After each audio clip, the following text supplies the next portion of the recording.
I think this is about all for the group. Hi, Fern. At least it was scheduled for the group. If we have more, that's great. The handouts will be available online. We're going to link to the page. It's just a PowerPoint presentation. We will link to the committee page and make it available there after a week or so. It's not loaded right now. All of the rest of the stuff is linked to the committee page, and we'll kind of look at that at the very end here. So, welcome to Patron Records, Purge or Not to Purge. And if you don't know me, I'm Marci from Sheridan County Library. So, the Patron Database Committee is an ad hoc committee that was appointed actually in 2004, and then reformed again in 2006.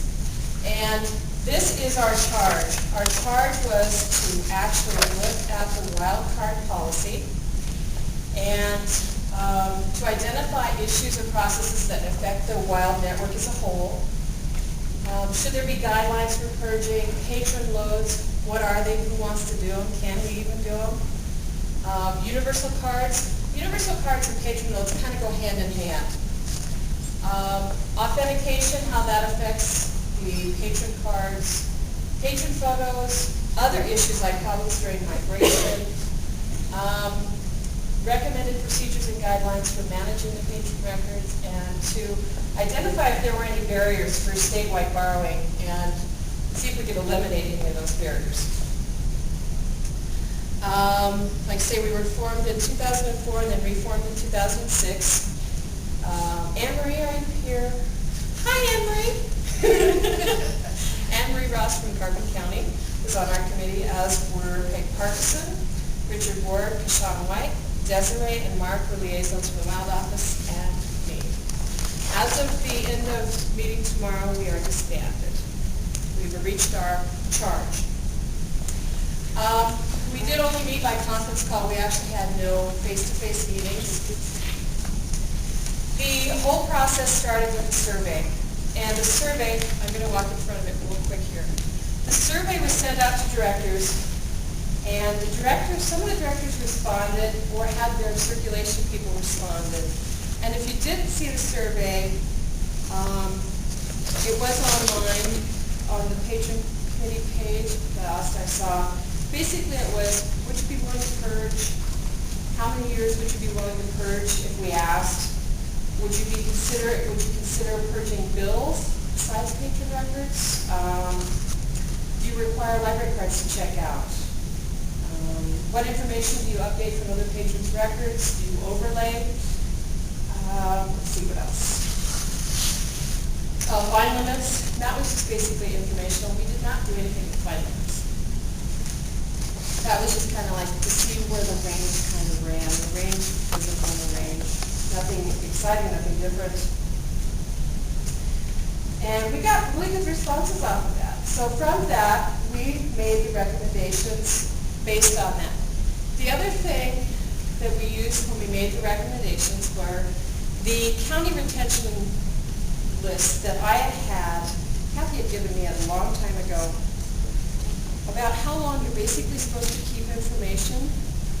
And from that retention schedule, we kind of got some years or gave some ideas on years. And then the committee said, okay, what can we reasonably do without having an impact on the content server or the server itself? So, the first thing we hit was paid fines. Currently, prior to June of last year,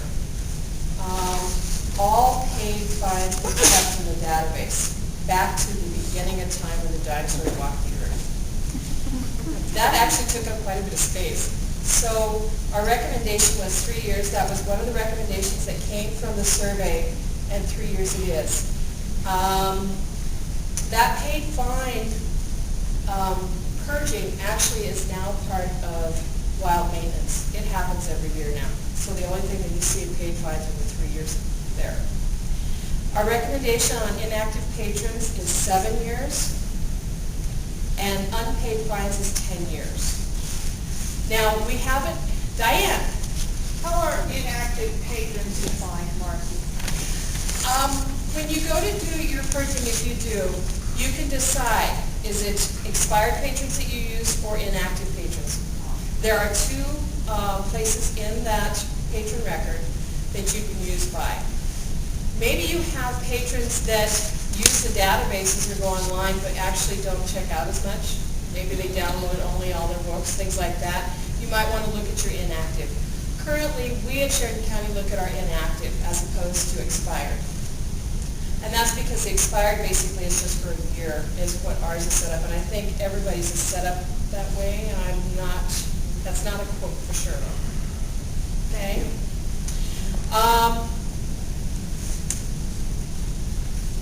Let's see here. One of the reasons for the purging, obviously, is because we were a DRA customer, they didn't really charge us for a lot of the migration of the records on the patron side of it, because it was just kind of a rollover, if you will. But if we were to go to another vendor, they would want to look at our records and see how clean our records were, that sort of thing, and give us appropriate pricing on that. And that was part of why we looked at this purging. Let's see.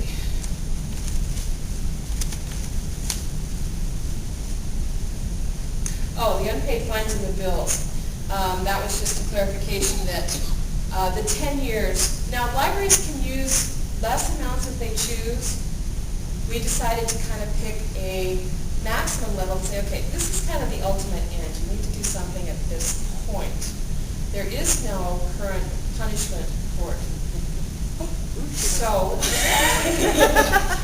if you're keeping your bills, just, I think it needs to be probably looked at one point. But when you also look at database migration, an RFP process would look at the amount of bill records. Even if you've deleted that item, that bill record stays in your system until you actually do something with that bill. So we would actually get charged for that record going over as well. The missing card. This was kind of interesting. A lot of people didn't know this part of it. The missing card is a person, if you will, a patron. Yes, the location comes up as missing, but it actually, all of the libraries in the consortium use that one card. It will only allow 25,000 items checked out to that card. So occasionally you'll see a message from Marci saying, whoa, hey, we got too many checked out to this, or you can't check out your missing item to it, mark it missing. That's why. So we made a recommendation that items that are on the missing card should only be there for 3 years. There are easy ways to deal with that 3-year period. There is a report called Convert to Discard, and you can easily run it yourself, and you can tell it what dates to move. If it's on the missing and it was checked out during this time span, it will automatically move it to discard. So it's very easy to run from the home library. But obviously, if you need help with that, the WYLD office can help with that also.